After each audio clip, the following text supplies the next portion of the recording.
जय जगन्नाथ। चलिए आज सुनते हैं एक और नई कथा। भक्त माधवी की। भक्ति का मार्ग कभी भी सरल नहीं होता। भगवान अपने भक्त की निष्ठा और प्रेम की गहराई को परखते हैं, लेकिन जब प्रेम सच्चा होता है तो स्वयं भगवान भक्त की रक्षा के लिए आते ही हैं। यह कथा माधवी नाम की एक महान भक्त की है। माधवी एक साधारण लेकिन अत्यंत भक्ति भाव से भरी हुई महिला थी। वह एक छोटे से गांव में रहती थी, जहां वह प्रतिदिन एक पुराने मंदिर में जाकर श्री कृष्ण के श्री विग्रह की पूजा करती थी। उसके लिए कृष्ण केवल एक भगवान नहीं, बल्कि उसके प्रियतम थे। वे अपने हर सुख दुख की बात ठाकुर जी से किया करती थी। गांव के लोग उसे देखकर कहते, माधवी तुम दिन रात इस पत्थर की मूर्ति से क्या बात करते हो? यह कोई जवाब थोड़ी देगी। लेकिन माधवी मुस्कुराकर कहती, मेरे कृष्ण मुझसे कभी दूर नहीं है। मैं उनकी बात सुन सकती हूँ, बस तुम लोग उनकी कृपा को समझ नहीं सकते।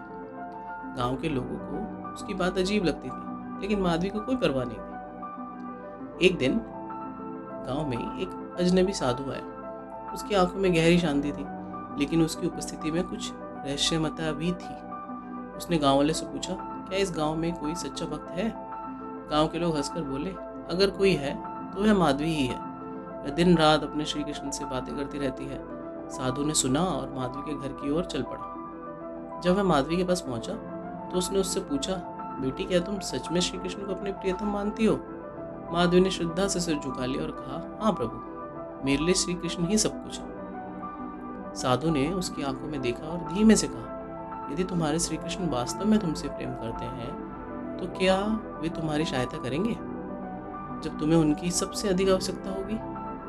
माधवी ने बिना झिझके उत्तर दिया, निसंदेह, मेरे प्रभु मुझे कभी अकेला नहीं छोड़ेंगे। साधु मुस्कुराया और बोला, तो ठीक है, मैं तुम्हारी भक्ति की परीक्षा लूंगा। देखते हैं तुम्हारे ठाकुर जी कैसे तुम्हारी रक्षा करते हैं। माधवी ने सहजता से कहा, मेरी भक्ति की परीक्षा केवल मेरे श्री कृष्ण ही ले सकते हैं। साधु चुप रहा, लेकिन उसके चेहरे पर एक गहरी मुस्कान थी।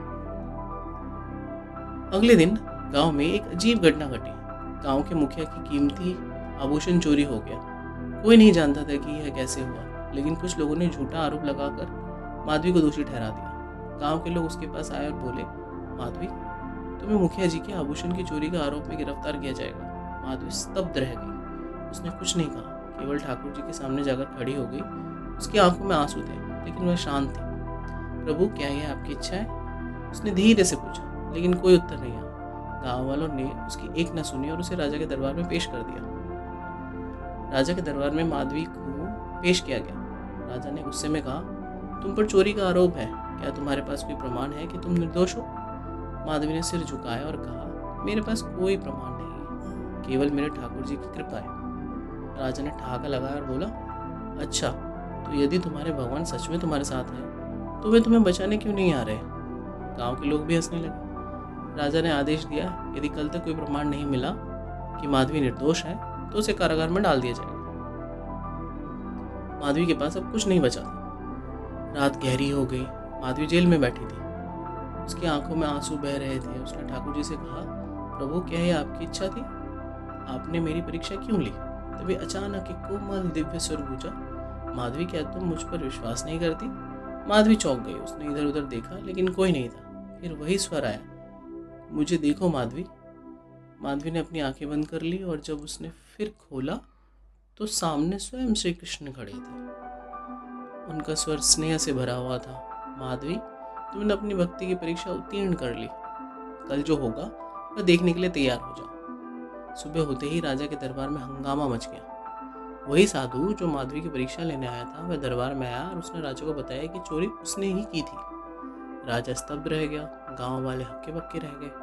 साधु ने कहा, मैं माधवी की भक्ति का परीक्षा ले रहा था और मैंने देख लिया कि भगवान श्री कृष्ण स्वयं उसकी रक्षा के लिए प्रकट हुए थे। राजा को अपनी गलती का एहसास हुआ। उसने माधवी से क्षमा मांगी और घोषणा की, आज से माधवी को श्री कृष्ण की सबसे बड़ी भक्त के रूप में पूजा जाएगा। माधवी अपने मंदिर लौटी। उसने ठाकुर जी के श्री विग्रह के सामने आंसू बहाते हुए कहा, प्रभु, आपने मेरी लाज रख ली। मूर्ति से एक मंद मुस्कान झलकी, मानो स्वयं श्री कृष्ण कह रहे हो, माधवी, जो मुझ पर अटूट विश्वास रखता है उसकी मैं स्वयं रक्षा करता हूँ। इस कथा से हमें ये सीख मिलती है कि भगवान भक्त की परीक्षा अवश्य लेते हैं, लेकिन अंत में उसकी रक्षा भी करते हैं। जब सब कुछ खो जाता है तब भी विश्वास बनाए रखना सबसे बड़ा साहस होता है। सच्ची भक्ति केवल शब्दों में नहीं बल्कि प्रेम और समर्पण में होती है। अगर आपको कथा अच्छी लगी हो तो प्लीज़ सब्सक्राइब।